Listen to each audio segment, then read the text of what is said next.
spaces, or even when wax is compressed right against the ear canal, I can glide more often than not in between the wax and the correct. Now, you can see I'm scooping a lot of this wax out, but at the same time, the wax you're seeing to the right, when I'm inserting the correct, trying to scoop it out, it is possibly compacting it a bit more.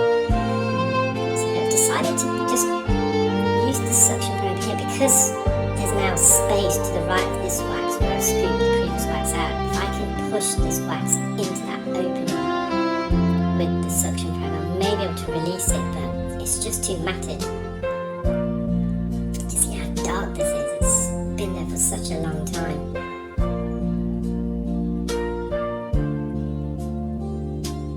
So again, I've managed to open it. I'm trying to go underneath it to see if I can lift it up, but it's just too dense.